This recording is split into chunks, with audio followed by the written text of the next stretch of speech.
On the 18th day of war in Ukraine, Russian forces have carried out several airstrikes, turning cities to rubble and edging closer to NATO territory. These are the latest developments this morning. 35 people have been killed in an airstrike on a military training base in Yavoriv, near the city of Lviv. Another 134 people were injured. The base is located just 24 kilometres from Poland, NATO territory. An American journalist has been killed by Russian forces.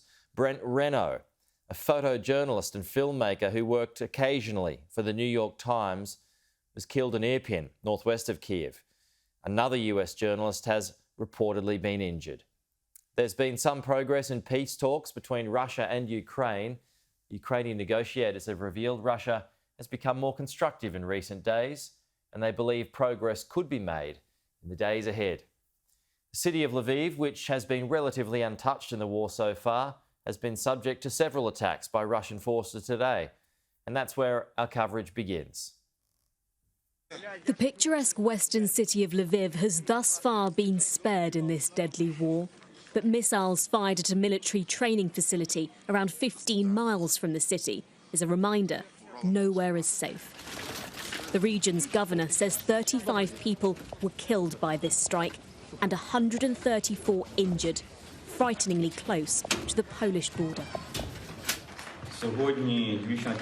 Today, Lviv region was under a strike. It was an airstrike with rockets. According to the preliminary information, planes took off in Saratov in Russia and committed a strike without entering Ukraine's territory.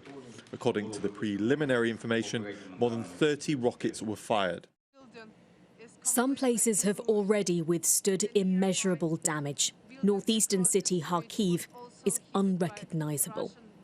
The trees that lined the boulevard have been reduced to stumps. Maria explains how Ukraine's second largest city is now rendered lifeless. Over there you would see the university building, and it used to be a very lively area with many students and nearby cafes with coffee and sweets and the restaurants all around this area. It's hard to imagine the bustling city she describes. There are now reports an American journalist has been killed. Brent Renaud had previously worked for the New York Times. Direct attacks on civilians and journalists are a war crime. Many will wonder why then the barrage of destruction like here in Chernihiv continues, whilst early negotiations between the two countries are supposedly said to have taken a constructive turn.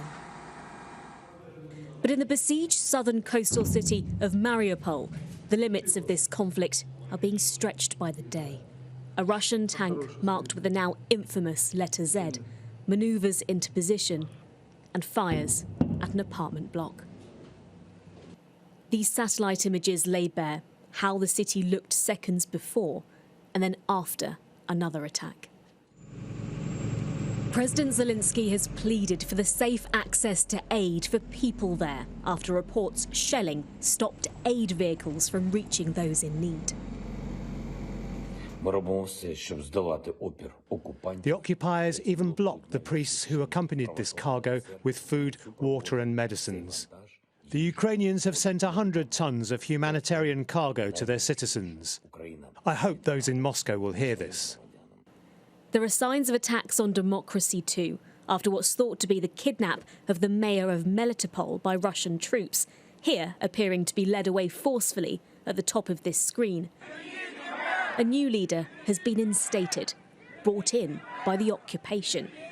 She's from a pro-Russia party and could be the first sign of a puppet government in Ukraine. Our main task now is to adapt to the new reality so that we can begin to live in a new way as soon as possible. Despite all our efforts, there are still people in the town who try to destabilise the situation, who spur you on to commit extremist acts. The chokehold tightens. Ukraine's foreign minister has accused Russia of abducting a second regional mayor. More than 2.5 million refugees have spilled into neighbouring nations. Women and children have left behind lives they may never be able to return to. Their innocence so far from what they've escaped.